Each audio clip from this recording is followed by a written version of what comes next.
Oh, okay, wait a minute.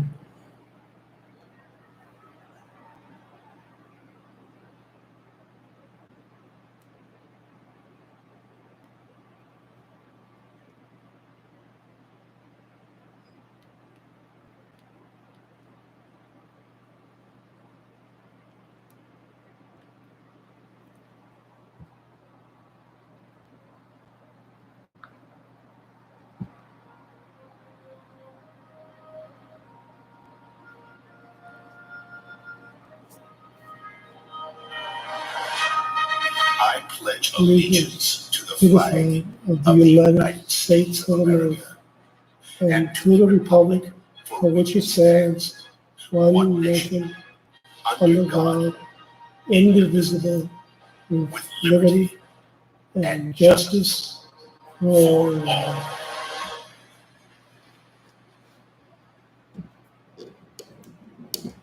Sometimes the videos give me a little trouble when I press it, but I just don't give up. So, I pledge allegiance to the flag of the United States of America and to the republic for which okay, it stands, take a rest here. one nation, under God, indivisible, with liberty and justice for all.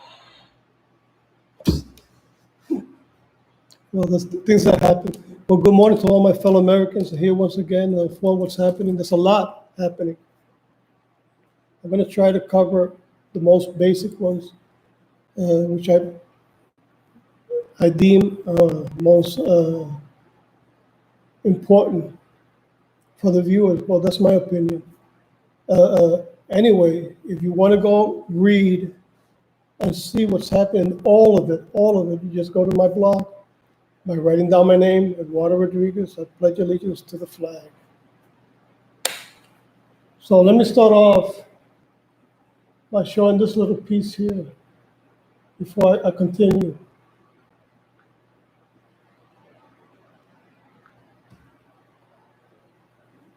Always requesting the freedom of an innocent man for political reason. He's a political prisoner. This is Roger Stones. We should all gather together and request his freedom. This man, there's no reason why he should be in prison.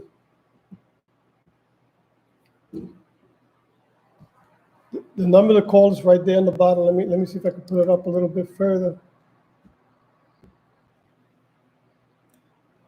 Okay, yeah, I got it. Not as perfect as I wanted to.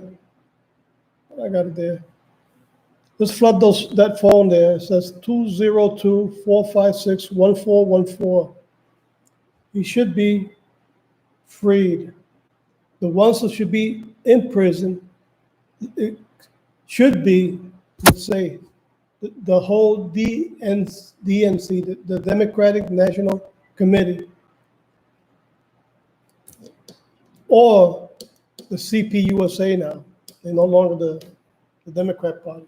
Now it's just a facade, and they use it to show that they believe in freedom. They don't. They want ballot voting, and they want to do everything against the Constitution and to secure our rights to a free election.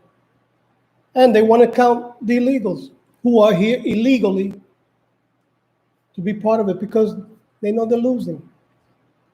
As a matter of fact, Trump has roasted them. There's a video where he roasted them. I mean, so bad and so bad. And these people have no shame. I mean, they were sitting there, they had no argument. They were sitting there with their mouth open because he had proof. He showed them proof. So all you liberals who, the media, fake news, is continually hammering me about I'm not doing anything, look here. And he showed them proof. He even showed Democrats in his favor. They were so baffled. And since they hadn't, well, let me put it this way.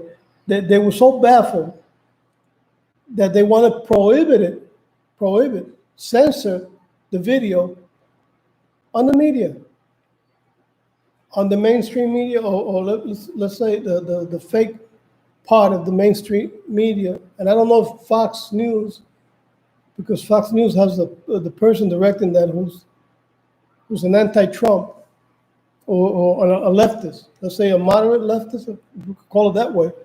But we still got Laura Ingraham, who's great. She's great. We got Hannity. Thank God they haven't fired those two, and Tucker Carlson, and many others.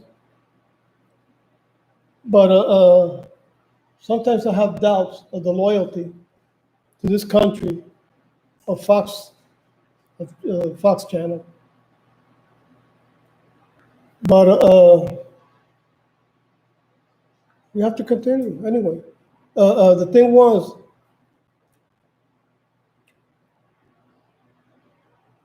they didn't censor the video where Trump roasted them because he was how you call it, disrespectful,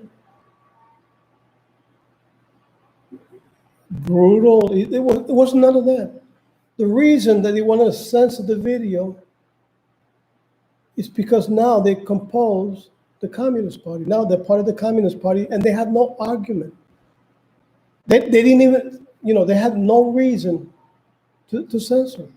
The contrary, if they were right, they would show it everywhere so that people can understand and say, oh, wait a minute, Donald Trump is terrible. No, they did it because it's not to their convenience.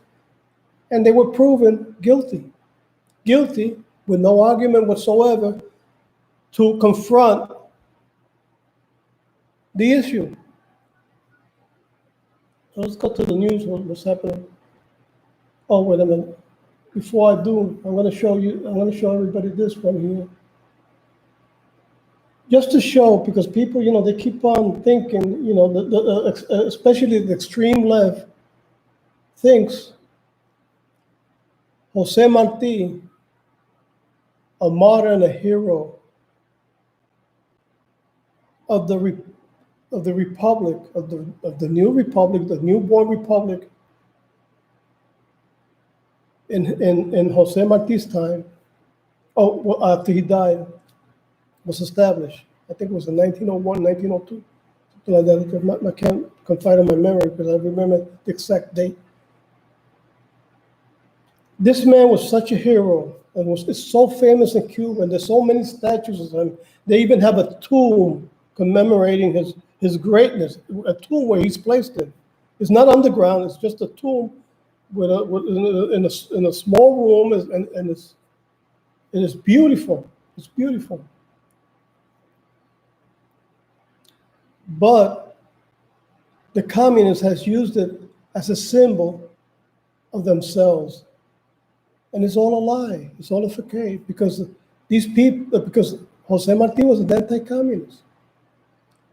And these people would twist the words, and we use this image and his words in such a way that you would believe it's them. Look, if there was free elections in Cuba, wouldn't there be an opposition? Wouldn't be there a candidate for the opposition party or opposition parties? Because there could be various, like in the United States. We got the Tea Party, we got a movement, we got, I don't know what other. Well, we don't have the Communist Party as a movement anymore, because they have taken over the Democrat Party. Now they are what used to be the Democrat Party, because they infiltrated it, took over, and that's them. They are a terrorist organization, which include Islamic followers, and communists, both of the worst world. So I'm going to read it first before I show you this. He's referring to the communists, and there's many other words of him where he mentions socialism and communism as a plague, like if it was a plague, but he doesn't say it like that. But more or less, he makes people understand what he's saying. He's not saying anything good about communism or what people call socialism. They're both the same. The only thing they're spelled differently. That's all. It says here, it's in Spanish, but I translated it in English. Wicked murderers, ungrateful to God, and enemies of men are all those who, with the pretext of teaching modern doctrines, drop many ideas into the ears of our youth, infiltrating the barbaric gospel of hatred instead of the sublime doctrine of love. This was the mind of this brilliant man, this most brilliant man, Jose Marti, and he had read the books of Mark and Engel, and he constantly criticized their ideas in his words, brilliant words. This man was incredibly brilliant. Let me show you. So you don't think I'm inventing this on my own. For those who know how to read English and Spanish, but those who don't, I just translate it on the bottom. That's it. There you go. Let's see if I can put a little bit further. Okay. Okay, there you go. There's the whole thing. And there it ends in the sublime love, in the supreme doctrine of love. What happened is I got it in reverse here, and I can't read it to you. So that's why I had to read it first. But there you go. That's Jose Marti. The communists have his statue everywhere, small, big, enormous. And they even have the soldiers guard in the tomb of Jose Marti. But they're all hypocrites. The communists are just pure hypocrites, just like the communists in the Democrat Party now, the CPUSA. Just like Bernie Sanders, just like Biden, all of them, they're hypocrites. They make you believe one thing, and if you don't read and you don't want to learn from the past, you'll believe they're crap. Just like what happened in let's say the most recent, or we could call them recent because now there's been a couple, pretty good amount of years. Venezuela is an example. Cuba, more than 61 years. Fidel Castro bamboozled the Cuban population into believing his crap, just like Bernie Sanders and all the rest of the communists in the Democrat Party. Oh, everything is going to be free. Oh, education is going to be free. Oh, chicken is going to be free. Everything is going to be free, and there's nothing. They expropriated all the productions, the production plants that were in private hands, everything, and it's gone. People are lacking food. They're dying of hunger. North Korea is the worst example. It's terrible what's happened there. And that's communism. It's called communism. Venezuela, an example. Nicolás Maduro, Hugo Chavez did the same thing. Then when he got into power, he said he wasn't a communist. Then when he got into power, he started expropriating. Then he even went to the Congress. He went to Congress and cursed us, spit on our face right in Congress. Not physically, but with his words. And we're such a great nation that we let him do it. And people, mainly in the Democrat Party, applauded it. Oh, this guy's great. No, great. Look at Venezuela now. Hugo Chavez, thank God he's in hell. He put Nicolás Maduro in charge, and look what happened with Venezuela now.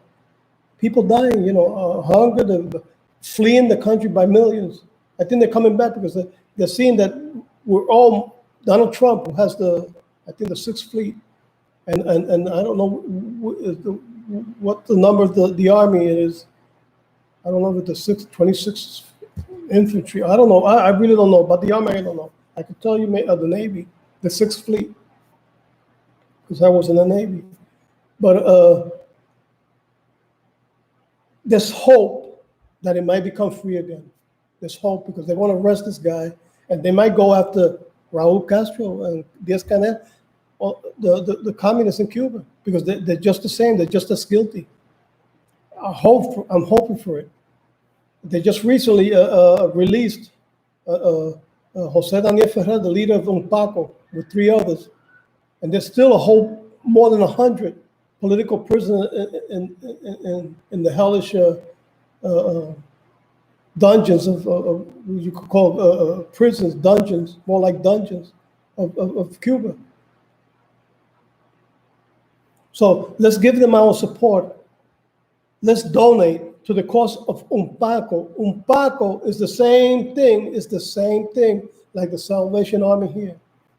They're helping their people, and they're going to prison for it. They're being arrested, and they're being even in instances they expropriate what they're giving to the poor because the government isn't doing it. They're letting them starve to death. So UNPACO is doing the job as the Salvation Army to help its people. Even under the impossible. So if you want to donate to UNPACO. You can do it by contacting. Let me see if I can get it right here right away because I forgot to put that one down.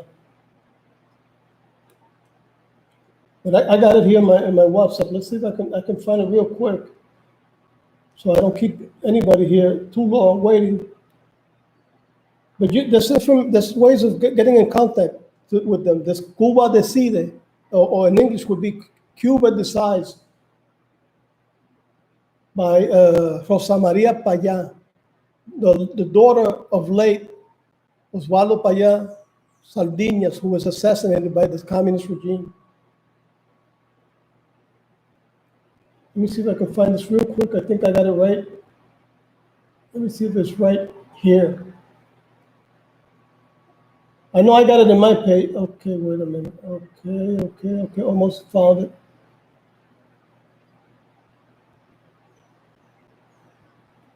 I should have had it ready before I went on air.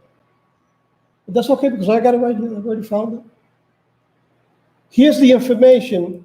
And if anybody wants to get in contact with me, I got one of the contacts who gave me permission to divulge the information. If you wanna open your heart and you wanna contact them directly, my name is Eduardo Rodriguez. My number is 787-245-4118. I myself, 2 days ago, I donated $20. You don't have to give $20. Let me put it this way. You could give $3, $5. You don't even have to put out a money order. As long as you send the money, I wouldn't advise you do that. But I did it in a money order. But I still wrapped it in how you call these paper cloths, paper cloths, or paper towels, if you want to call, or napkins, table napkins, which is more cheaper and they come a lot. That's why I don't buy the smaller, I forgot how they call it, which is pretty famous. These napkins for sneezing. I used to buy those, but they come and they're very fragile. So what I did is I bought napkins, which was more cheaper and it's a lot better, and they last long and they work a lot better than those napkins. I forgot the name of them. There's one that's very famous. Okay, let me put the address up while I'm talking. You can see it. It's right there. There's the contact. I'm giving you all the contact numbers right there. Let me see. Okay. Well, it's not the numbers. It's like the emails where you can contact, or the information to get in contact with them. There's Cuba Decide, as you can see, and there's many others. There's I think about 5 or 6 of them.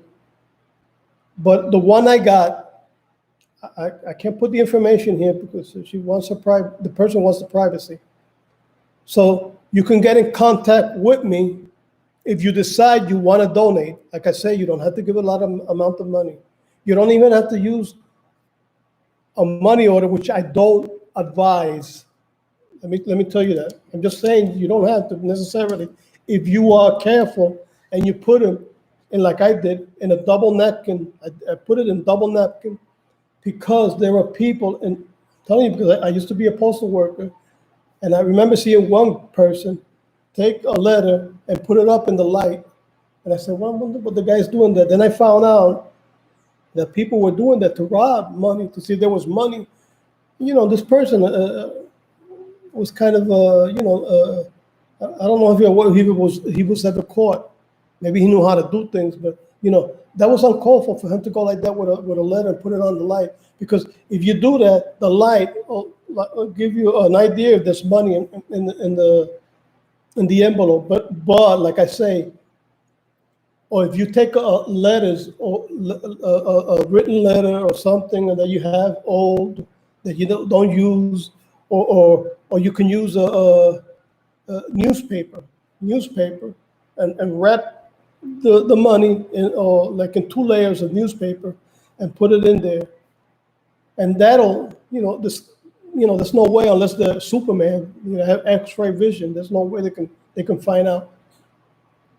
So I advise you could do that if you're gonna just send $2 or $3. Now, if you're like a person like me, or you can donate more because you got a lot more money to deal with that you can donate. Well, then you need a money order. I advise a money order if you don't have. Or as a matter of fact, not only a money order, certified. If it's going to be beyond a lot more than $20. I did it because $20, but still I had the receipt. I had the receipt saved with the number. I gave the person the number. I wrote it down. I wrote it down. She's in contact. The person is in contact with me, and so she can know that in any case she can request. What happened with the money order that I sent. Or no, I can call them and say, look, I sent so and so person a money order. They never received it. What's happening? The number so and so and so. There could be an investigation, and then it will have to reimburse me for the loss of that money order. But then I would have to have proof, which I do, the receipt of the money order. So, I advise everybody, be careful if you're going to send money. But if you're going to send very little, $2 is nothing for me, or $3 is nothing for me, or $5. Well, you could say, well, let me do it that way. So that way you don't have to pay for money order. I wouldn't advise it, like I say. But if you don't want it, well, that's an idea I'm giving. Because believe me, there's black sheeps in everywhere. No, somebody might probably say, "Oh, this guy's racist and black sheeps." You know what I'm referring to. Oh God. I got a funny feeling liberals are going to jump on my case. Oh, this guy said black sheep. Now you can't say anything.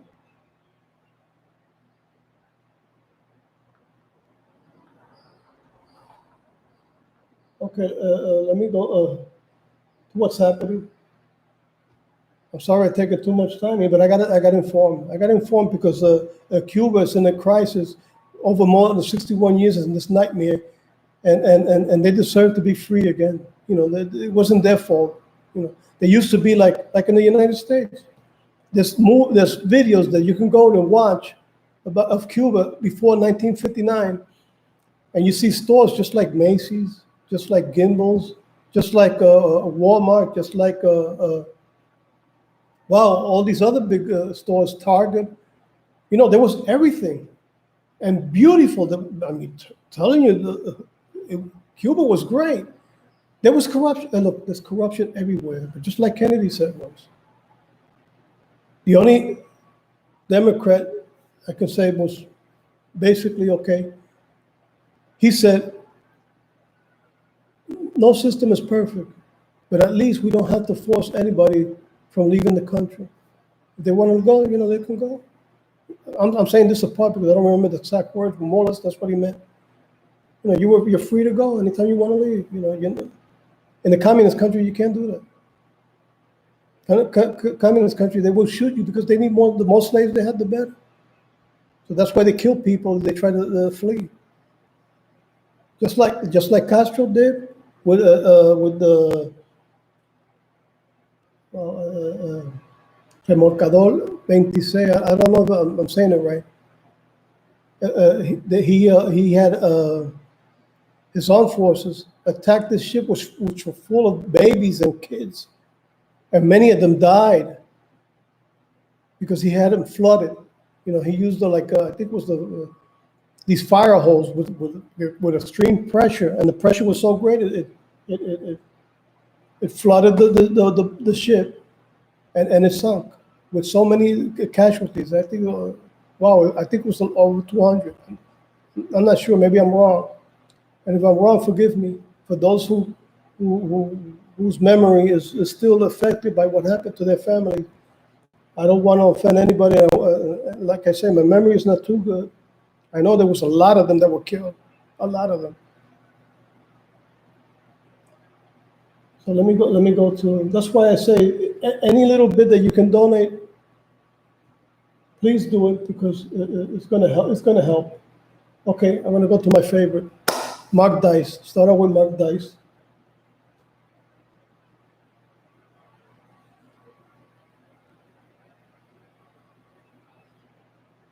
Believe it or not, there's supposed to be a presidential election in about 6 months, and since Mike Bloomberg, who was supposed to be the savior of the Democrat Party, was instead a huge embarrassment, now they're stuck with Joe Biden, at least for the time being. He may drop out by November 2. You just never know. But at this point, old Joe is officially the presumptive nominee, so Barack Obama finally, reluctantly, sadly endorsed him in a video posted on old Joe's YouTube channel. I'm so proud to endorse Yeah, Joe Biden Biden. for President of the United States. Choosing Joe to be my vice president was one of the best decisions I ever made. I believe Joe has all the qualities we need in a president right now. Our country's future hangs on this election. And it won't be easy. The other side has a massive war chest. The other side has a propaganda network with little regard for the truth.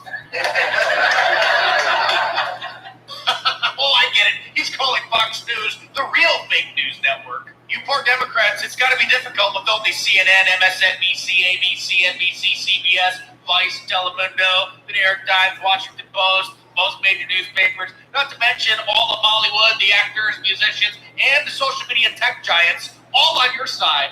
Look at how worried he looks. He can't even believe that the fate of the Democrat Party now rests on Joe Biden's shoulders, who's aging in dog years. It's obvious he's gotten a bit rusty and the silver tongue has tarnished. The cool and cocky Obama is a thing of the past. Joe Biden's grandson, or whoever's running his YouTube channel, turned the comments off before the video, as they've been doing for all recent uploads, which, as you know, is a clear indication that whoever's uploaded the content doesn't want anybody to criticize it whatsoever down in the comments section.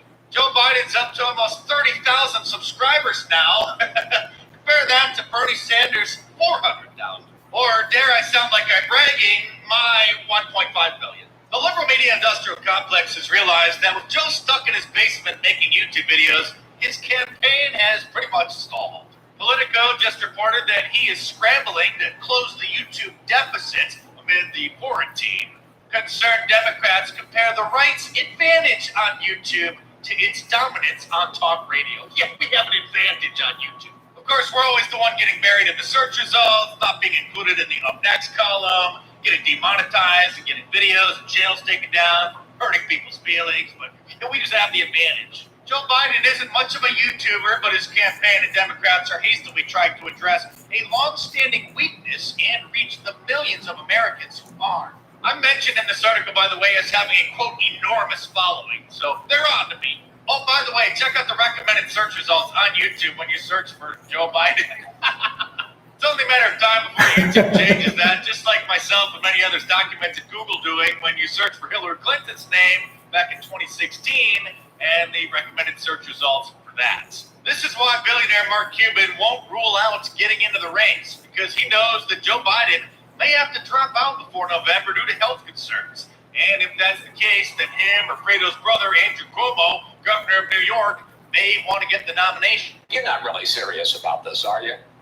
And unique circumstances, you just never know, Chris. I never would have considered it prior to a month ago, but now things are changing rapidly and dramatically. So there's different ways to get through those issues you mentioned. So I'm not saying no, but it's not something that I'm actively pursuing. I'm just keeping the door open.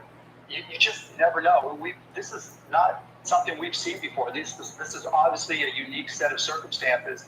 And so I'm just not going to say no. It's just, you just don't know what can happen between now and November. Speaking of Fredo, however, apparently he has a morning talk show on Sirius XM Radio, and he's been doing a lot of reflecting in his free time stuck in his wife's basement. And he finally admitted that his job at CNN is meaningless. Well, because I don't want to spend my time doing things that I don't think are valuable enough to me personally. Like what? Well, I don't like what I do professionally, I've decided. We even. I like doing this show. I like talking to you guys. But I don't We need to like value what you're doing. indulging irrationality, hyperpartisanship. I don't think it's worth my time. And I don't want some jackass, loser, fat tire biker to be able to pull over What a and get in loser. my face and in my space and talk to me. I don't want to hear it. And just like you would, right? You're not going to tolerate that, right? Some cat just basically pulls up in the driveway next to yours and starts getting in your face about stuff. How's that going to go? How's that going to go, right?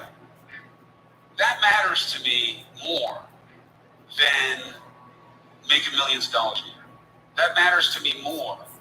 Why? Because I've saved my money. Sounds like Fredo's neighbor called him out for being fake news, and he's finally reevaluating what he's done with his life. After his stunning revelation started making headlines, he did what all liberals do and denied exactly what he said, saying that he never meant it. And I don't think anyone's happy over there. I mean, just look at Jake Tapeworm's face. That's the look of somebody who went to journalism school and then ended up working for CNN. Anderson Cooper does a much better job of not looking as miserable as Jake Tapeworm, probably because he gets paid reportedly $12 million a year, which is $1 million a month. And if you do the math and divide that by 20 shows a month, that's $50,000 a show. That kind of money's not worth my soul, but at least we know Anderson Cooper's not cheap.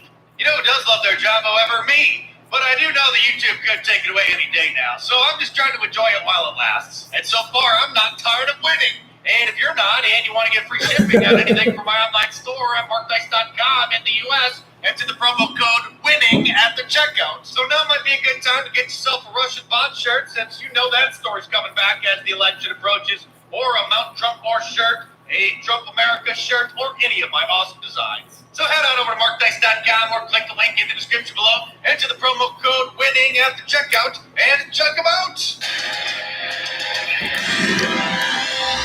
He's great. His sense of humor is just tremendous. You can even be in stand-up comedy as a conservative. Hey, Mark Dice, did you ever decided on doing that? Stand-up comedy, because you're great. It's just your sense of humor and your quick thinking. It's just great.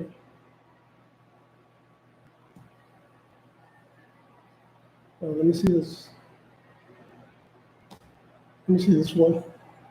Loudmouth Playboy reporter, and who gets cut off by. Let me see this one. This one, I think I saw this one just a minute. I'm gonna just put it down just for the fun of it.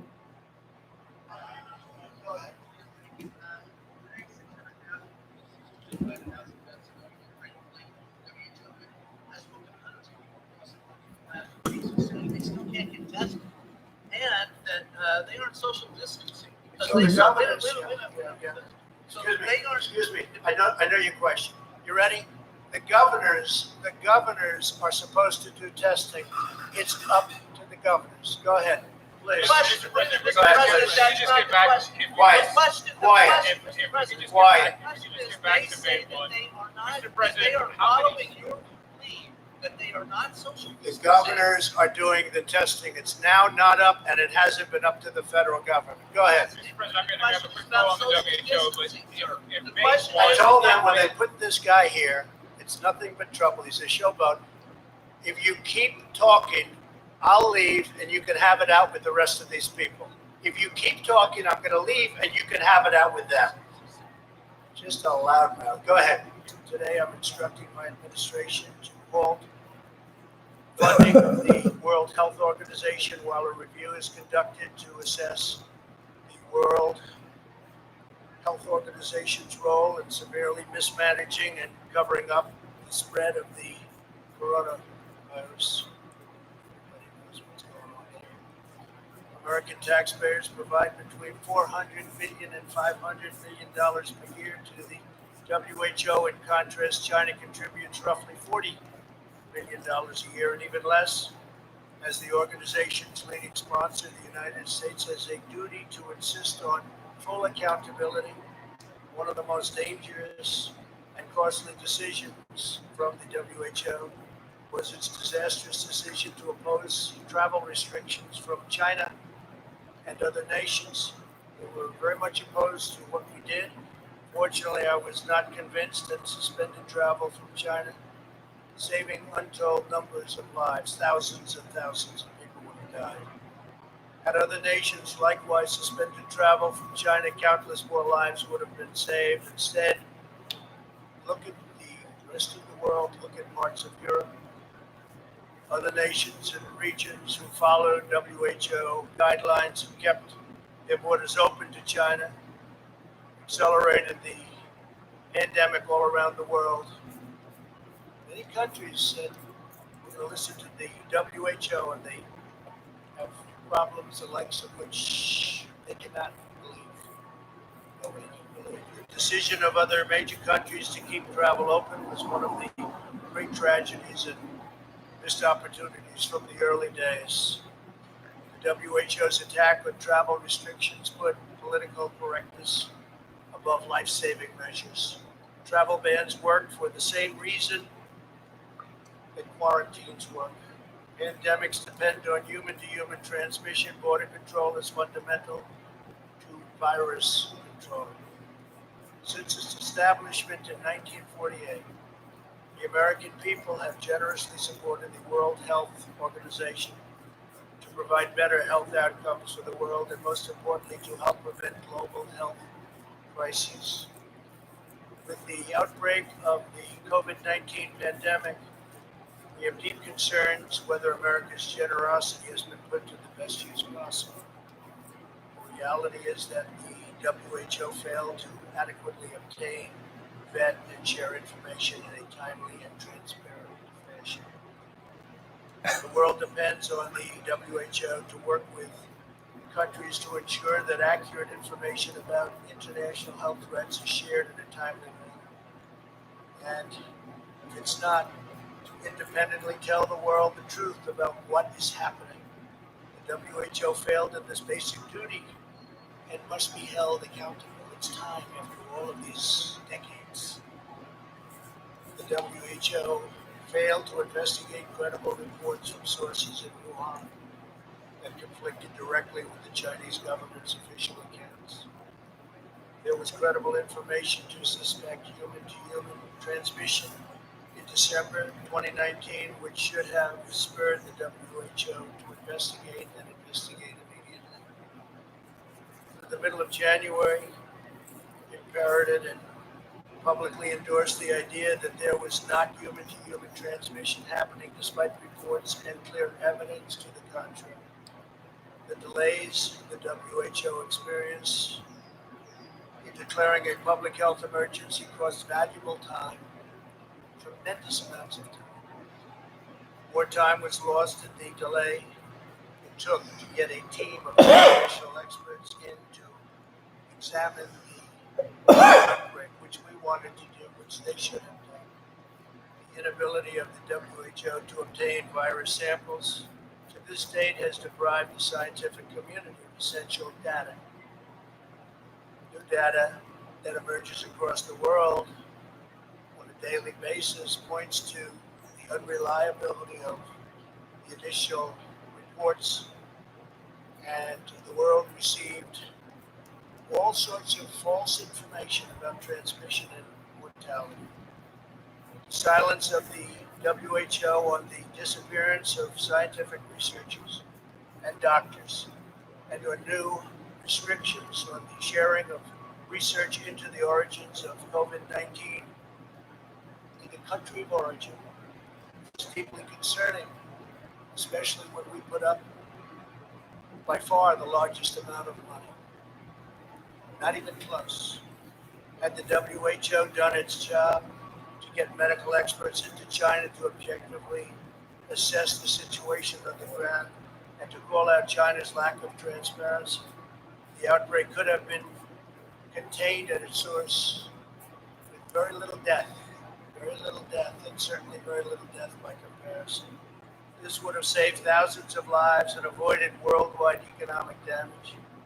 Instead, the WHO willingly took China's assurances to face value, and they took it just at face value, and defended the actions of the Chinese government, even praising China for its so-called transparency. I don't think so. The WHO pushed China's misinformation about the virus, saying it was not communicable. Okay, I think is it. I mean, you can probably hear it was the audio was pretty low. I wanted to stop it before, but you know, to respect our commander in chief, I just left it there, but the audio was pretty bad. Let me see if I can put another one here.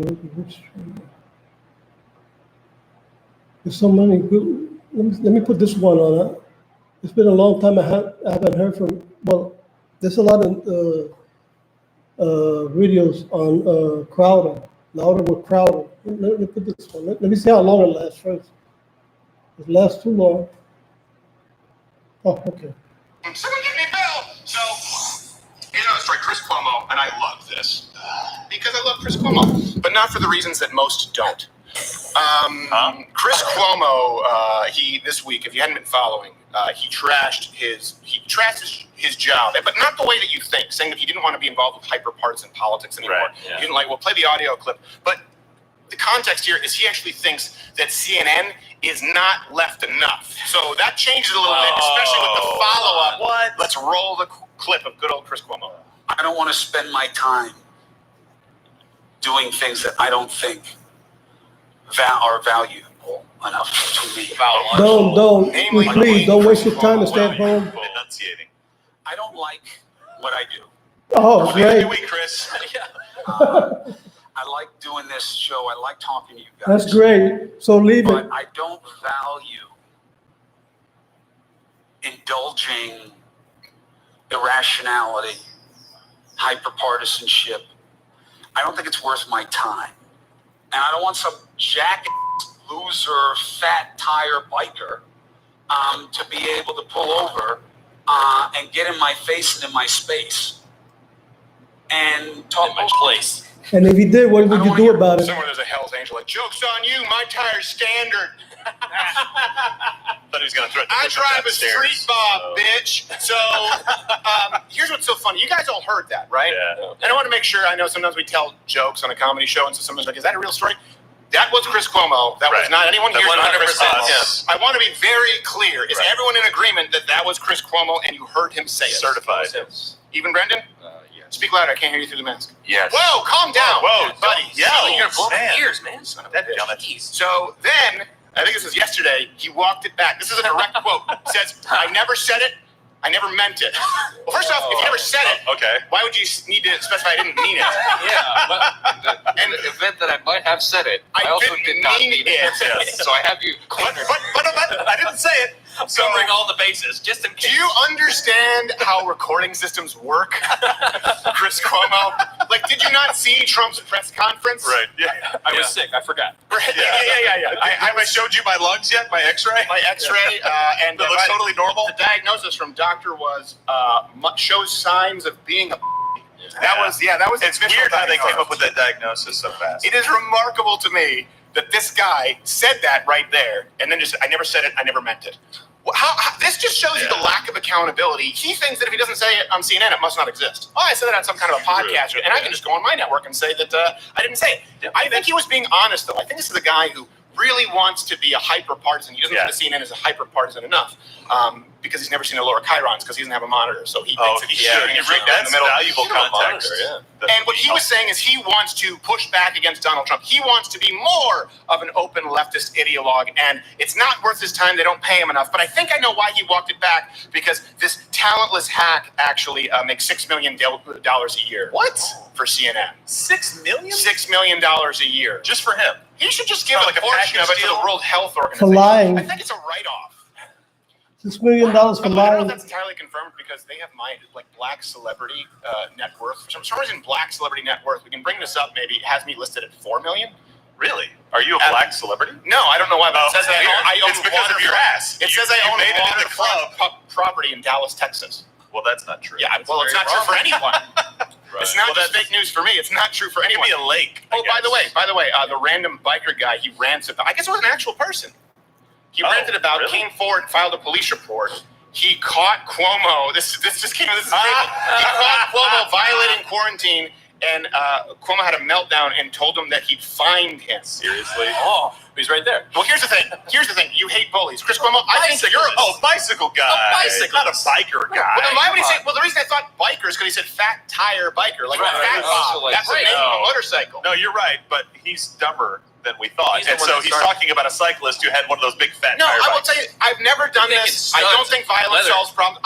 Chris Cuomo, I always want to say governor, but you haven't heard that. You're the brother of a guy who did it and has nipple rings, so we don't know what you do. Yeah, we'll see. I would welcome you on the show, and I know I would be respectful, civil, but I don't expect you would be. So we can also just have a WrestleMania for all I want. We can have a cage match. I don't care.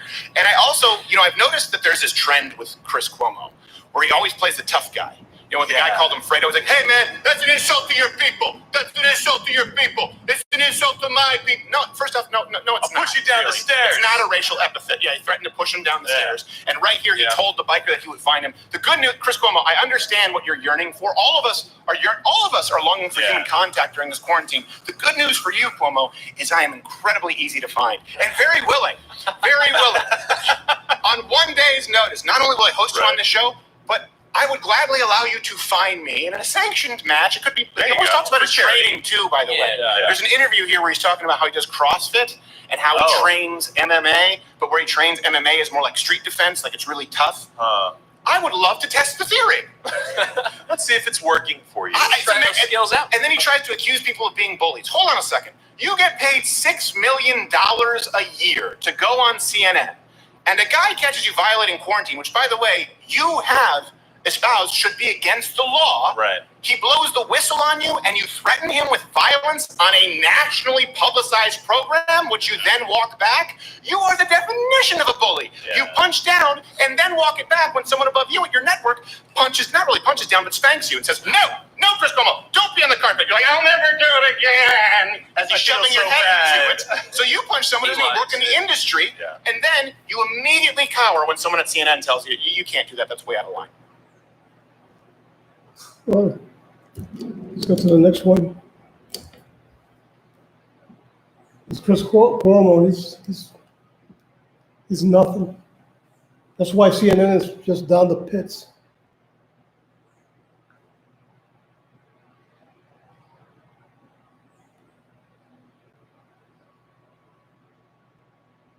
Let's see here. I think I got another one on Mark Dice, but I'm just gonna. And I got someone on. Oh wow.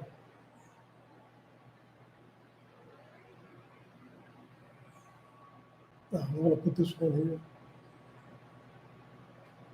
Nothing good. It's good to hear about AOC.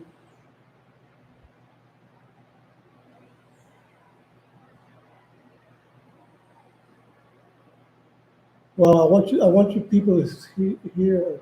Let me see if this one is from okay, Dr. Stevens. Dr. Stevens, excuse me. This guy's great.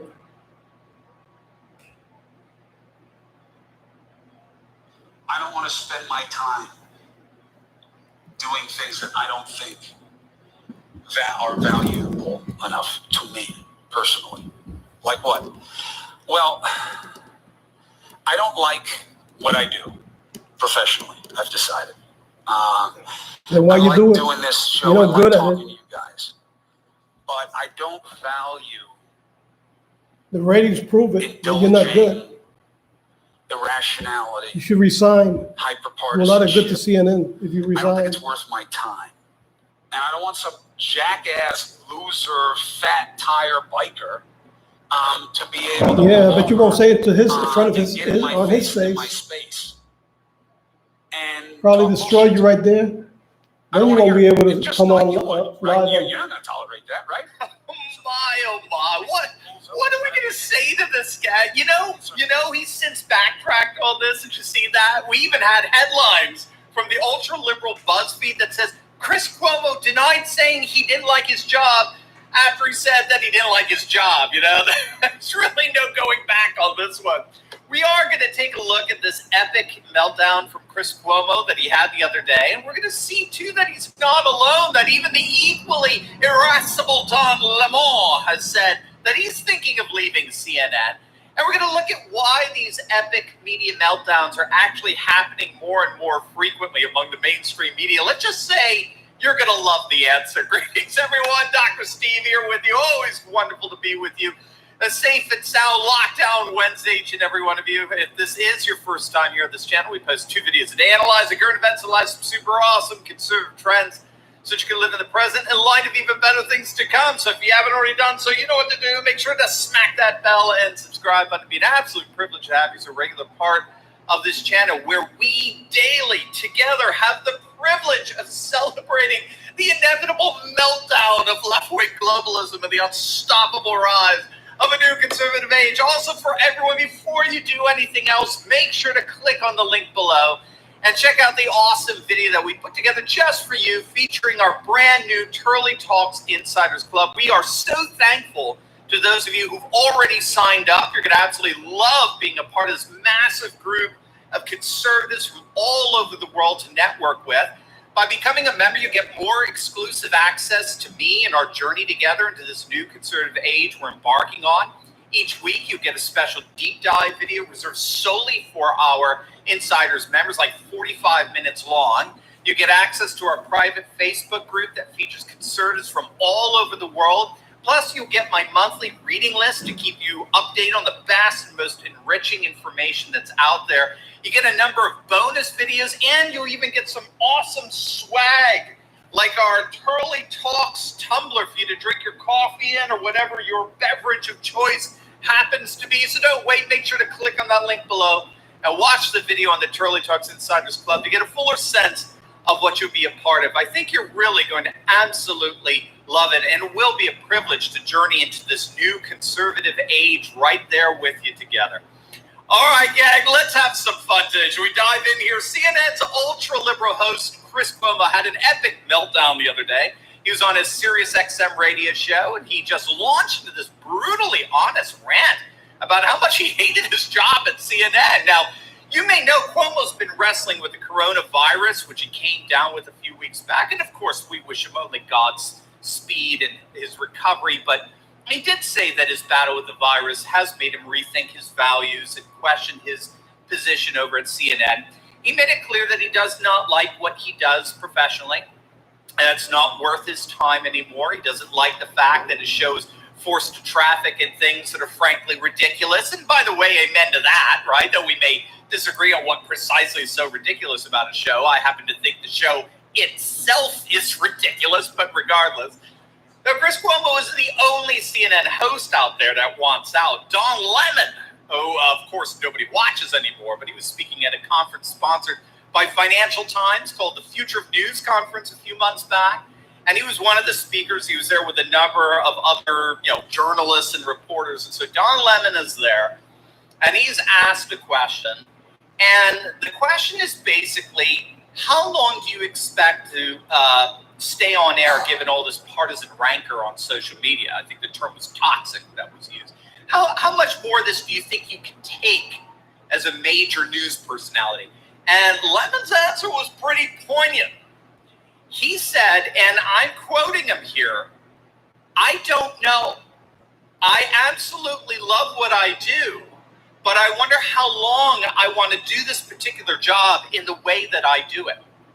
So he didn't know how long he would stick around doing what he does at CNN. And he later clarified that he didn't want to leave journalism altogether, but that he may want to pursue journalism in a different capacity than what he was currently doing. He didn't know if he could continue in his current job there. So what's going on here? If we look around a bit, we'll see that this discouragement among these left-wing activists disguised as journalists is really just becoming par for the course, where more and more so-called journalists are expressing their disillusionment with their profession. What's going on here?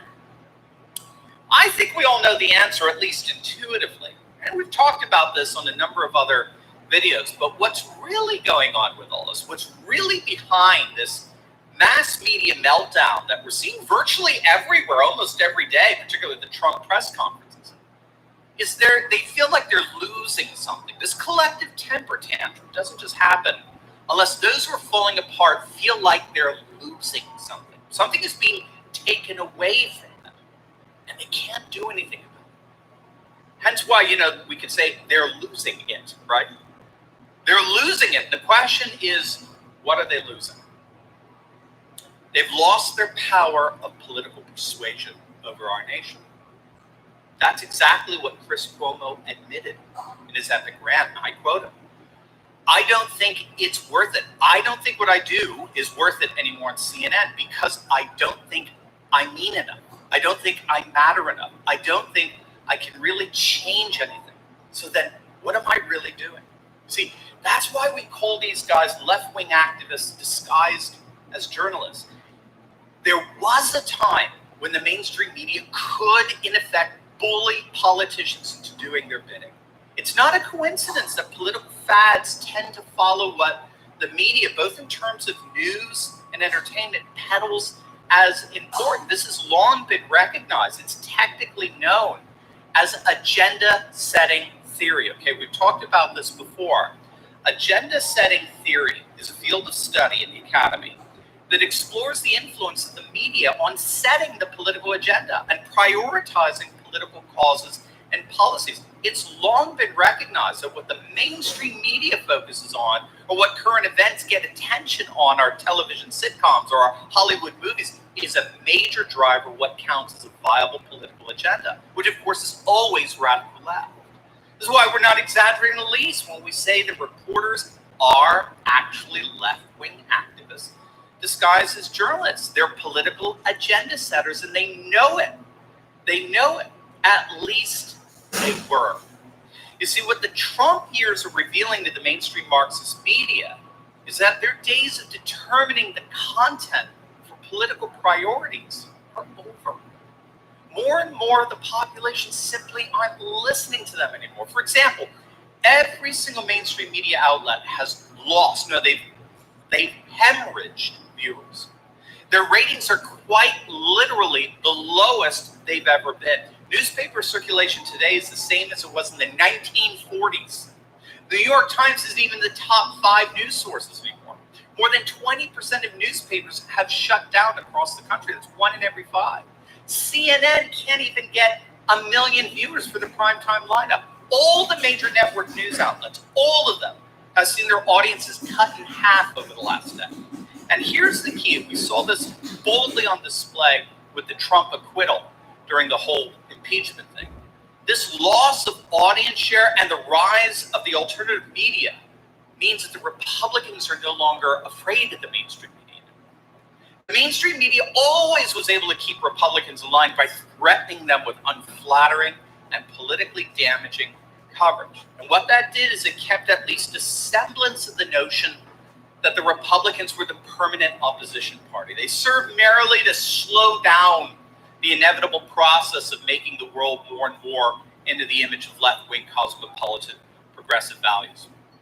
But conservatives knew that they could never actually stop it, let alone reverse it. That's what the media convinced them of for decades. until Donald J. Trump. Because then a new breed of Republicans began to realize they didn't have to fear the media anymore. They could be like Arizona Senator Martha McSally, right? Who, when she was confronted with that gotcha question by that CNN leftist reporter, Manu Raju, she just completely dismissed him as a liberal hack. And he was so insulted. That's the beauty of it. They don't know what to do when they get confronted like this. Republicans aren't afraid of the media anymore. And that, my friends, is why they are so hysterical. They've lost their power. They've lost their power of agenda setting, which means they've lost the entire reason why the vast majority of so-called journalists joined the mainstream media in the first place. They knew where the real power resided. It was behind the microphone. It was behind the television camera. That's where the real power was in the 60s and 70s and 80s and 90s. And then 2015, when a New York billionaire came down the escalator at Trump Tower and gave a speech announcing his candidacy for president, a candidacy that would be unapologetically nationalist and populist and traditionalist, the media did everything they could to stop him. And like Wile E. Coyote chasing after the Roadrunner, they failed. Over and over and over again. A new day is dawning, a new world in which conservative ideas and institutions are ascending and left-wing liberals are hysterically imploding. Good. Now, before you go, you'll definitely want to check out my video I just uploaded on how Trump completely savaged the mainstream media right in front of their faces at the last coronavirus press briefing. It's going to absolutely make your day. So make sure to click on the link, and I will see you over there, gang. I already saw that video. Trump roasted them. I mean, he roasted them. He roasted them. I even titled this video that roasting Democrats. I think I titled it. I have to check it out later on. See if those exact words were. I believe it is.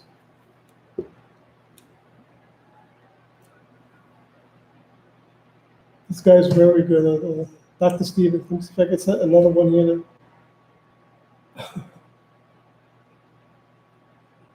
I think, let me see if I can.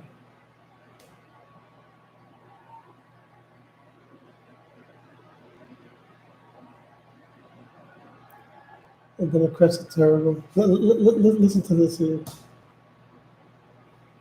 People, Democrats are just plain terrible people. Well, liberals or communists. Let me put it that way. More exact. Look what they did here in Kentucky. This next story is absolutely repulsive. A Kentucky church parking lot booby-trapped with nails on Easter. Wait to see how maybe it was a police Muslim. responded. Before I get into Communist this report, or if you Muslim, are one new of to the the two. channel, I invite you to tap the red subscribe button down below, then hit that notification bell so that you are the first to know when the latest news breaks. This story from I wouldn't Cassandra raise Fairbanks out of the of Gateway Muslims. Pundit reports Maryville Okay, let's see what happens. Baptist Church in Kentucky was targeted by both police and protesters on Sunday as they defiantly held Easter service. Yes, you can take a look at that right there. They're right here. Prior to the start of services, Reverend Jack Roberts found piles of nails scattered at the entrances to the parking lots. Kentucky State Police also made an appearance at the Democrats church, hate recording the God. license plates and placing That's all they notices prove. on the roughly 50 cars in the parking lot. More exactly to Notices be said, the those in the CCP car USA. and everyone in their household must now self-quarantine for 14 days. Let's go to the clip.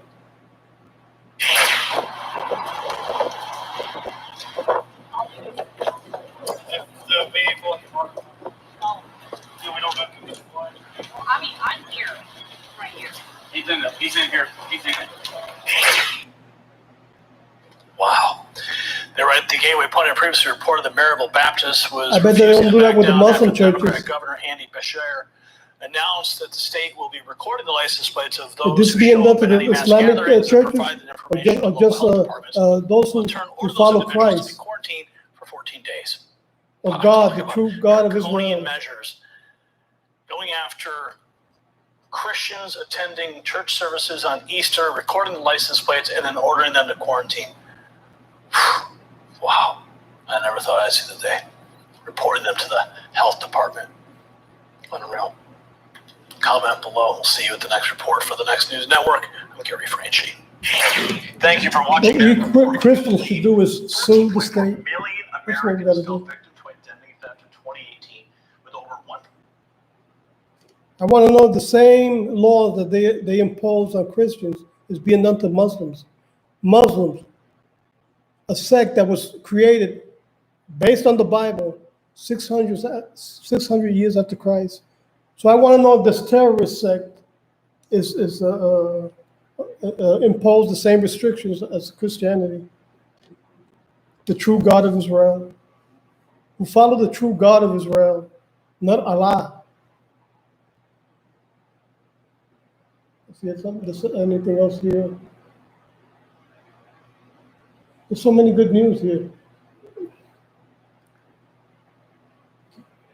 So many good information.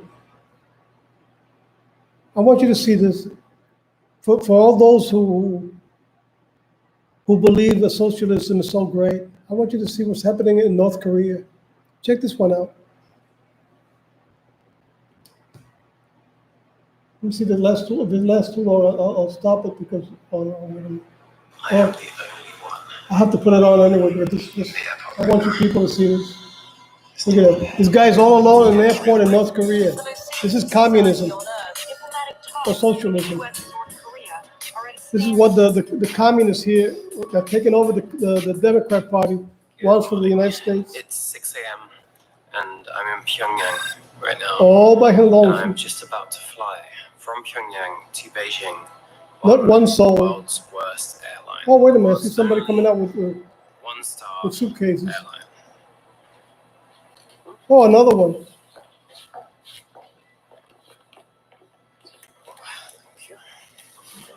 So to go to the airport, I need 2 guides just for me. Just got my passport back.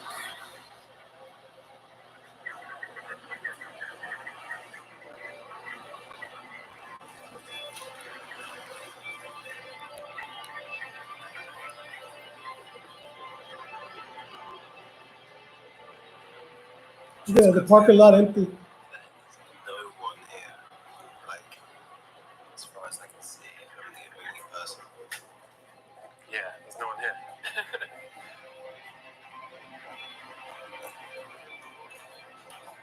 That's communism for you. That's what Bernie Sanders wants for us. And AOC and the whole Democrat Party. It's actually hilarious. We just tried the doors to get in, and it's closed. I think it's the first time I've come to an airport, and it's been Airport closed. building closed. Okay, the other doors are open. Check this out. I am the only one in the airport right now. Empty. There's no one here. I can whisper, and you can hear me. There's literally no one else in this airport. No check-in staff. No people at all. Check it out. This is the only time I've been to an airport. Absolutely no one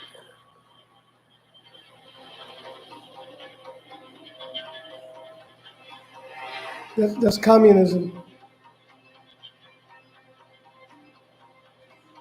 They just build a building just to show, This is the first time. just as a disguise. Only Oh, time we're free. Besides being in the hotel where I've been completely unescorted.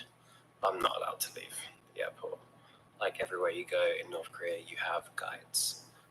I am completely on my own right now in a giant empty airport. I think that there's other guides coming later, but I have 2 hours to wait in this room with no one doing nothing. It's also the first airport in the world where I can just leave my bags down there and I don't feel like I'm going to get in any trouble. There's one security guard down there and nothing's open, so I don't think anyone's going to be worried about left baggage. The cafeteria closed. Yeah, just to make a show. Mary doesn't even have anything to eat. Like something from Zombieland. Something like the Twilight Zone, more like. I assume this is what any airport is like before it's open. I've never experienced it before. Look at the restaurants that aren't open. Oh, look, they got a TV. Oh, 2 persons showed up. What a miracle. It's about an hour later now, and people have started to arrive. So, time to check in and go through to airside. So I don't know if you can see this, by the way, but there's 2 flights today. There's one to Beijing at 10:15, which is what I'm getting, and there's another to Shanghai at 10 to 10 tonight. And that's it for the whole day.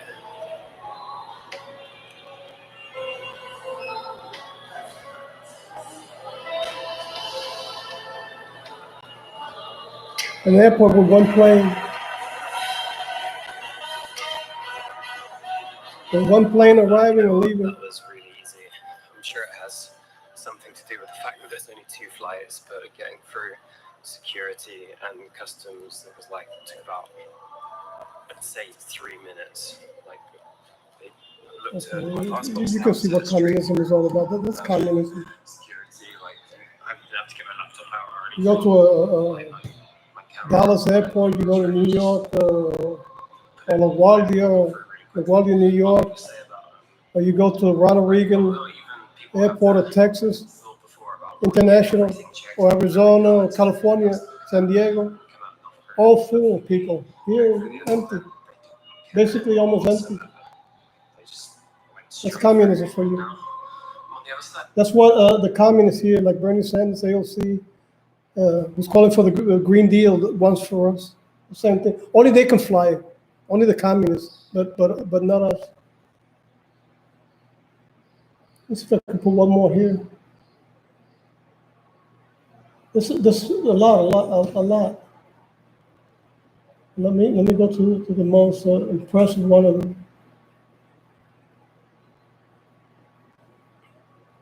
Here's a good one. Oh, Dr. Stevens. One of my best.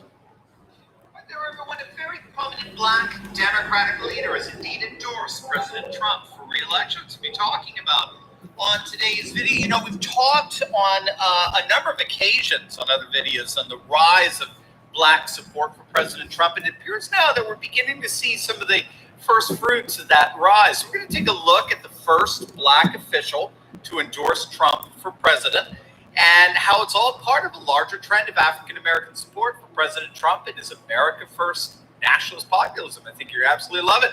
Greetings, everyone. Dr. Steve here with you. Wonderful to be with you as always. Before we begin, let's give a huge shout out to the sponsor of our video, and that's BioTrust Collagen. Now, many of you know, many health experts agree that consuming collagen is as crucial as it gets to renew and revitalizing how you look and feel. It's being touted really as the greatest supplement to ever hit the market. It can do wonders for reducing wrinkles and strengthening hair and nails, supporting healthy, pain-free joints, reducing cellulite, even boosting metabolism and dropping those unwanted pounds. So I encourage you to watch the free video over at my site, healthwithsteveturley.com. Simply click on the link below to learn about how to go about choosing the right collagen for you and the proper way to use it. That's healthwithsteveturley.com.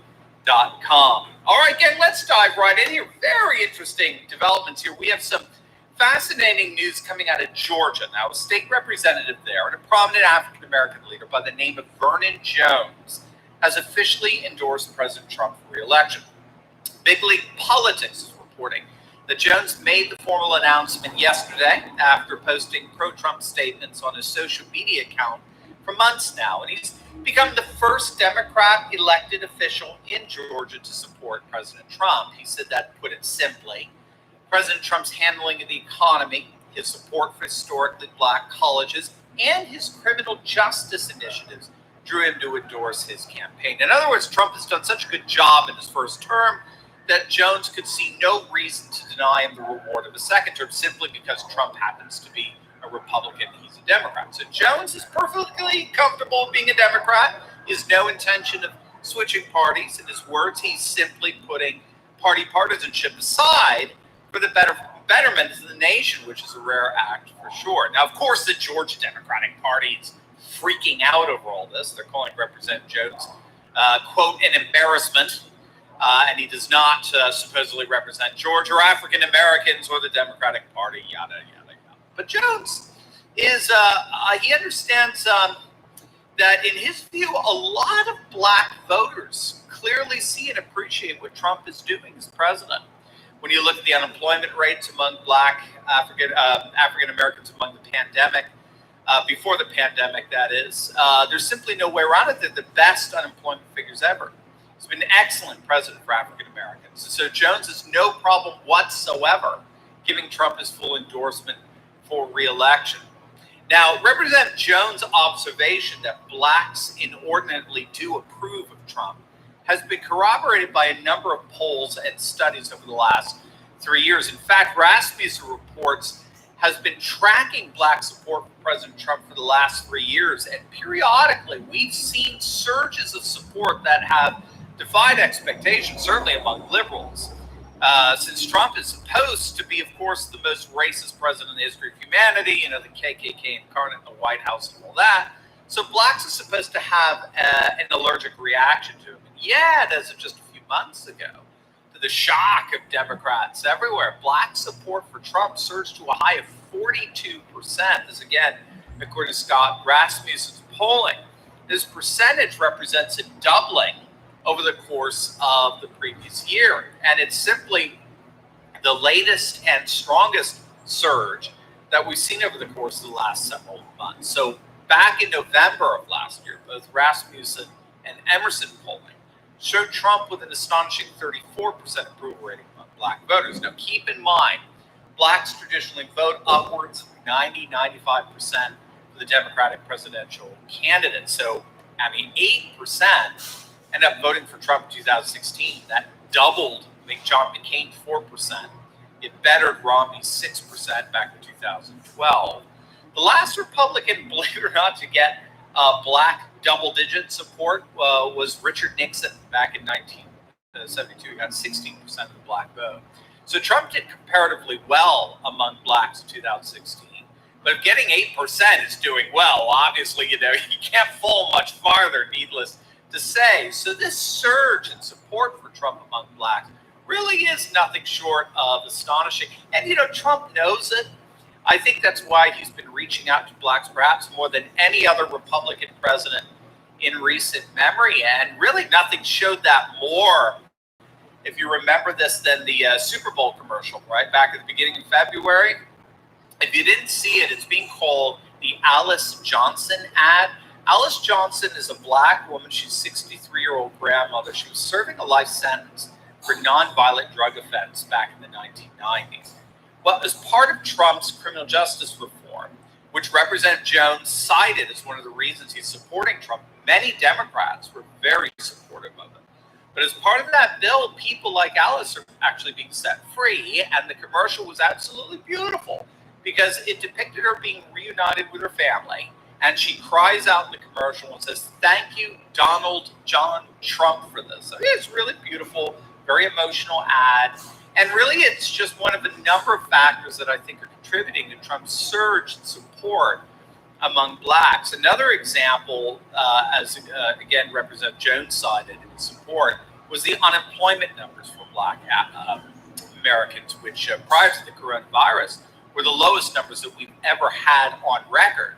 So we were seeing almost full employment among blacks. And that ties in well with Trump's efforts at the border to stop illegal immigration. You may be unaware of this, but the political constituency that most wants the borders closed are black Americans. And the reason for this are obvious.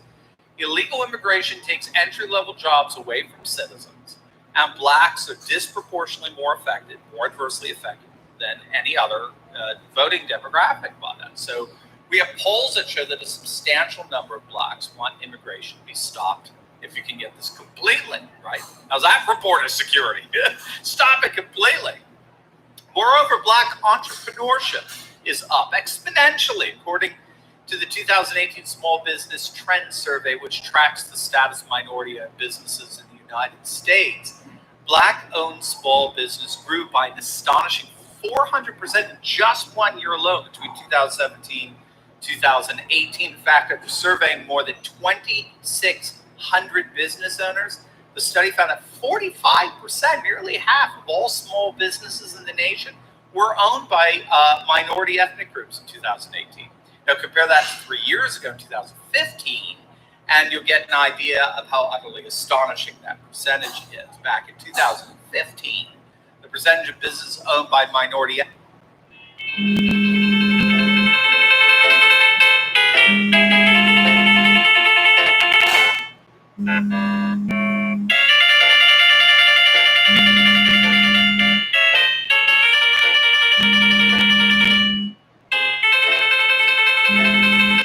groups was 15%. So that percentage in just 3 years has grown by an astonishing 300%. And of course, President Trump was present for most of that. The most dramatic constituent of this growth has been Black business ownership, which now accounts for nearly 20% of all businesses in the United States, even though Blacks constitute 14% of the population. So you have prison reform passed by Trump. You have record low unemployment among Blacks. You have border security protecting jobs. And you have a massive surge in Black entrepreneurship under Trump. And then on top of all that, you have the rise of a number of very, very prominent Black conservatives. Of course, Kanye West, just extraordinary personality in this regard. You know, he's a multi-billionaire. He's come out as a pro-Trump, pro-conservative Christian. He's unapologetic in terms of his commitment to conservative values and conservative politics. Candace Owens is another highly prominent Black conservative. She's just recently announced she will indeed be running for political office in November, which is really cool. Now, I need not tell you that Democrats are extremely panicked over this, okay? Over the loss of confidence in the Democratic Party that's increasing among Blacks, their traction to Trump. And I have to say that I think this is precisely why Trump is constantly accused of being a racist by Democrats in the mainstream Marxist media. He's constantly being accused of racism precisely because the political left uses such tactics as a defense mechanism to scare their constituents into staying loyal to the Democrats. See, the Democrats are well aware that if they lose just 15% of the Black vote, they would be a permanent political minority. Okay? They would be a permanent minority party. If 15% of Blacks defect over to the Republican Party, the Republicans would dominate politics for the foreseeable future. So this is why the Democrats are trying to constantly scare and intimidate their constituents to remaining loyal and compliant to the Democratic Party. They love to accuse Trump of racism, which is supposed to scare Blacks away from Trump, even though Blacks tend to agree with a number of Trump's policies that would never see the light of day under a Democrat administration. So we'll obviously be keeping an eye on how things develop here with regard to Trump's popularity among Black voters, and we're certainly very, very appreciative of this Georgia representative's very brave and principled endorsement. Now, before you go, you will definitely want to check out the video I just uploaded on CNN's Chris Cuomo's epic meltdown. You won't believe how much he threw CNN under the hyper-partisan bus. Absolutely make your day. So make sure to click on the link, and I will see you over there. God bless. Great. Dr. Stevens, you're one of the best. One of the best. Okay. I want to put one more on North Korea. Let me go to another news that I wanted to put right down. Okay, I'm going to read that one because it's not so bad. It has to do with the religion of peace. But you can go to my blog and read it. It's from Jihad Watch, from Robert Spencer.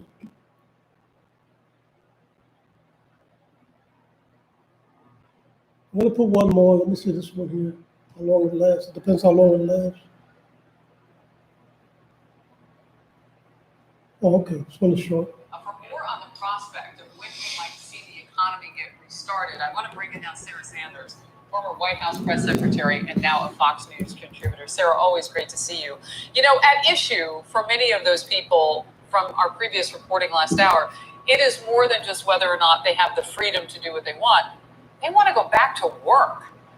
You know, I mean, and I'm wondering, having been inside the White House, what kind of pressure do you think is on the president right now and his team to do this reopen?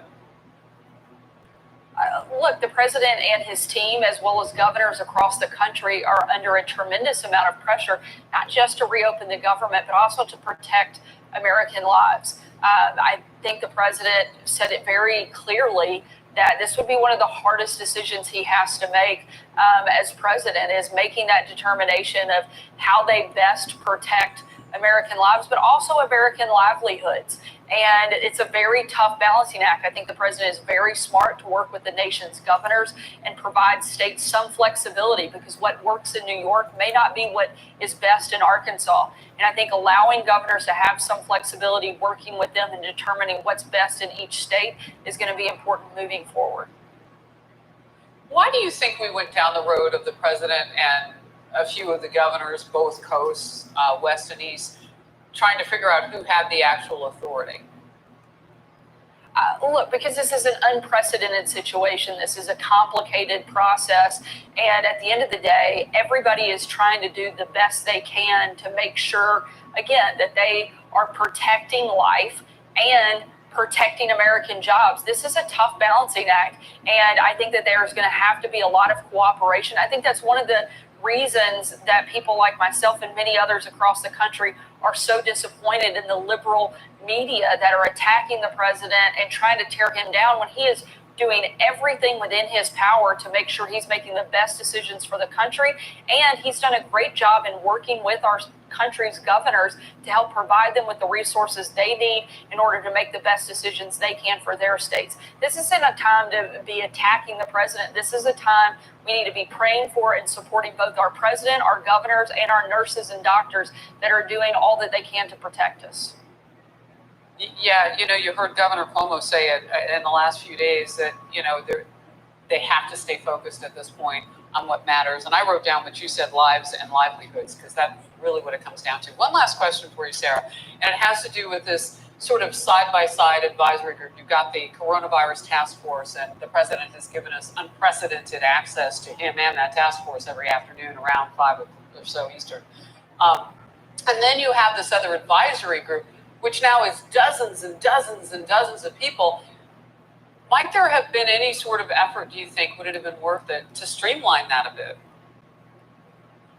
Look, I think they're trying to take in as much information as possible. There are a lot of different stakeholders that are going to be impacted by the decision either to reopen or to delay opening government. They have to determine what is most essential, how that process is going to work, how we protect the most vulnerable in our society, how they phase in some of that reopening. And I don't think it's a bad thing to have information from as many people as possible. The president, look, I've watched this many, many times. He is masterful at taking in a tremendous amount of information from a number of different places and making a decision based on that information. That's what makes him a good executive. That's what makes him a good president, is that he has the ability to take in so much information and make a decision and move forward on it. And I think it's a good thing that he's taking the input from a number of different industry leaders, and some, frankly, that haven't been supportive of the president, and he's still bringing them into the conversation and making sure that their opinions and their voices are represented so he can make the best decision possible for the country.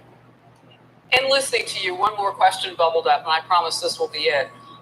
You know, for the president to have given so much access, it has been a battle at times with media members who are socially distanced in front of him. And I'm wondering, you know, Ari Fleischer said this yesterday, I've had others tell me, might he want to have fewer of these, maybe 2-3 times a week, limit it to a certain amount of time? And how do you get out of those back and forth situations that appear to be so negative? Look, this is the same group of people that after I had done more than 100 briefings in that very same room said it wasn't enough and constantly said we needed more access and more briefings. Now they have access to the President of the United States and they're complaining that it's too much. I don't think that you will ever make this group of people happy. I think it is great for the American people to have direct access from the person that is making the decisions, as well as the people that are informing those decisions. The president isn't just going up there on his own. He's bringing in the experts that he's getting information from and allowing reporters to come in and ask questions of those people as well. People like Dr. Fauci, Dr. Birx, and others who are informing the president's decisions. I don't think it's a bad thing for the American people to have that type of transparency and that type of access, particularly during a time when there is so much uncertainty. Yeah. I just wonder if you weren't standing there, you would maybe put a little bit of a pause on the fight, because it isn't helpful. Sarah, I agree with that, certainly. Yeah. Thanks, Sarah. It's always good to be with you. Okay, let me see if I can get one more on North Korea, and that'll be it. I think I have some great ones on North Korea. I think I have another one.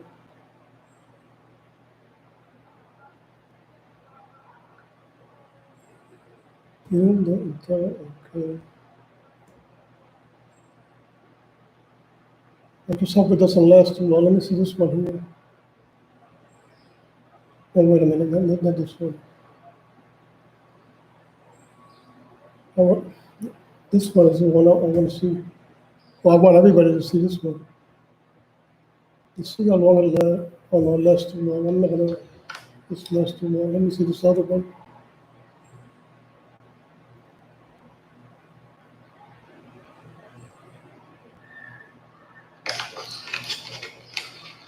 No, this one is good, but it's not as good as the one. Let me put the other one, because the other one is just better than this one. It's to show you the privilege store in North Korea.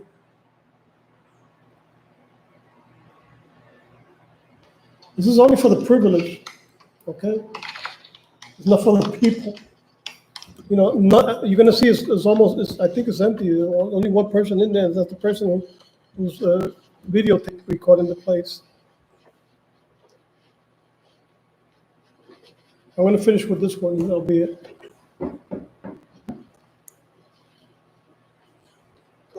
Telat nih BHL gua. Aduh.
Yogi cakaman ya.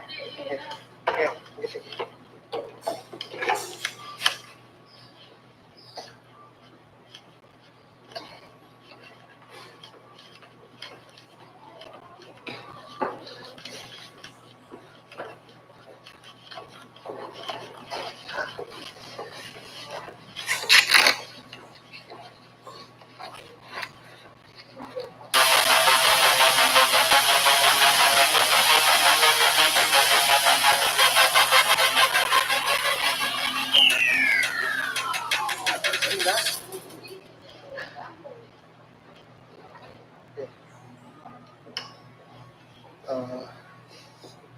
Il Kong Sam I Kong Sam Bismillah.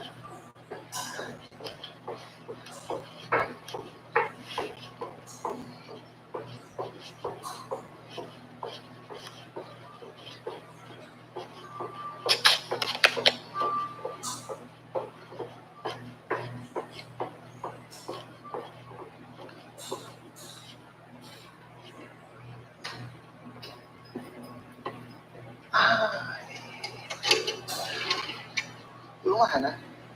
만유로 1.1만유로 하나. 하나에 1.1만유로 1 만유로 예? 하시면 돼? 하십니다. 예. 감사합니다. 1.1만유로.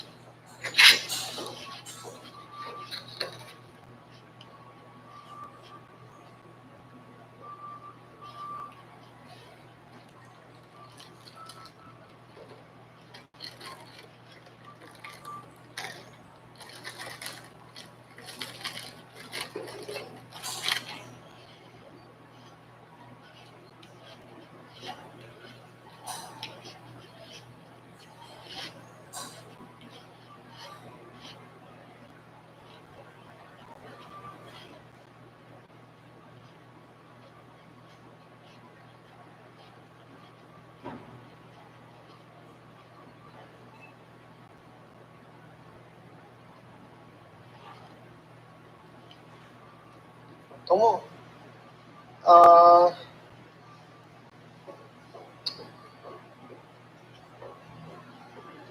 Korupsi web.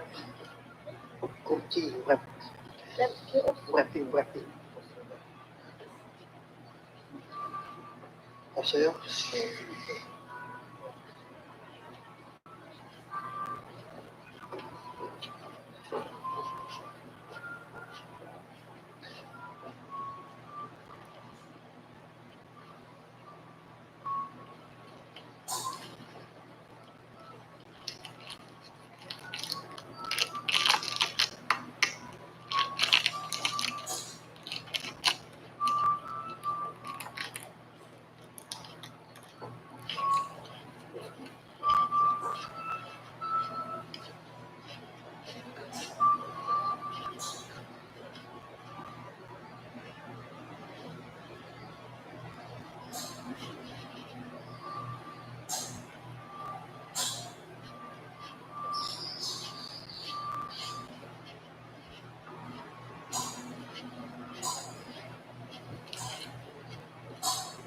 $1.1 오케이. 또 하나.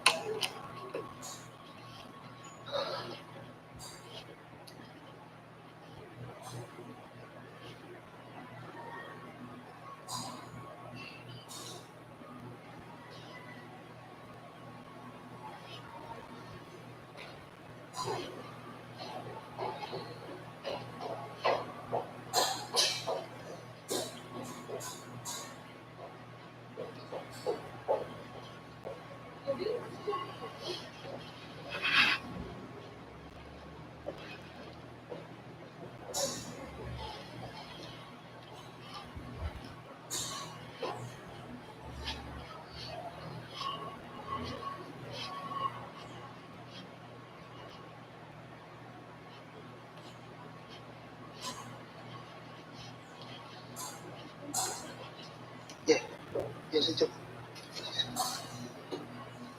이거 달라. 그리우면 원? 예, 달랍니다.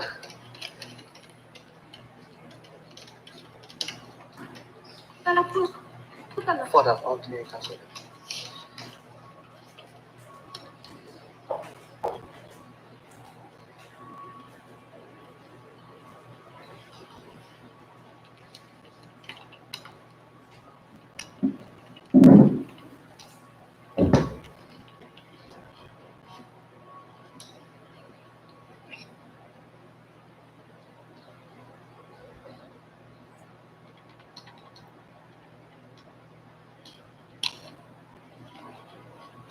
이거 이제 지금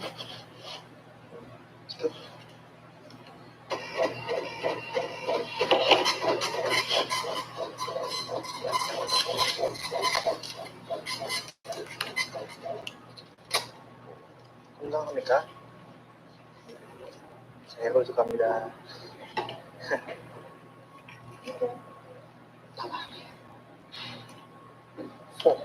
itu panik.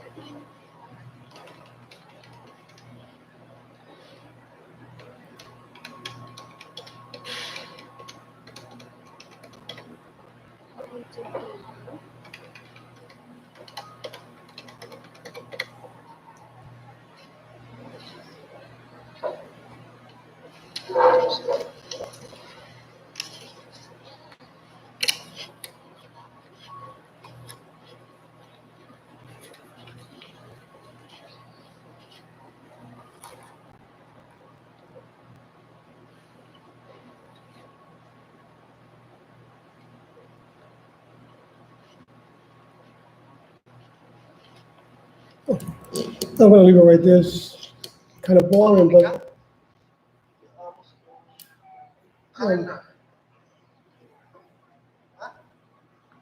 there's basically two employees. One of them looks like no, I think it's three of them. One of them looks like it's a supervisor and probably checking out on the worker because they're not supposed to talk with tourists, or if they're allowed to talk with tourists, it's just a little amount of talking and that's about it. And if they get out of line, they're fired and or kicked into a concentration camp or punished forever or banned from any government job, or they'll die of hunger. You know, they'll be sentenced to die of hunger because they won't have no job and no source of income or anything. So that's the situation in communist Korea, and it's like that in Cuba, like that in Venezuela. Until the meantime, because supposedly there's some kind of hope of freedom for Venezuela with the invasion of the capture of Nicolás Maduro and his whole narco regime, which include Diosdado Cabello and Asami and whole bunch of other guys there. So I think a general last name is Padrino, but there's they're all the same. It's all the evil system. The same thing that the CPUSA, alias Democrat Party, wants for all of us, which include Bernie Sanders, AOC, pushing the Green Deal, which no planes, no nothing, no cars for nobody, and bicycles, if you can afford it, or even how you call it, skates, because with the salary in a communist country, you got doctors that can't afford to buy a bicycle. Look, this is going to be all for today. Donald Trump, I always pray for you and I pray for your family. God bless you. God bless Donald Trump. I always tell God, God bless America eternally. And the same thing for Israel. I stand with God and Israel eternally. And I wish for the freedom of Cuba. Cuba has been in this nightmare for over 61 years. Plus the same thing I wish for Venezuela and Nicaragua and North Korea and China. So God bless, and Vietnam, I think is another one. I think it still is a communist country. So God bless you all. I'll see you soon. Maybe most likely tomorrow I'll be back. If nothing happens, God willing. So see you next time. Bye-bye.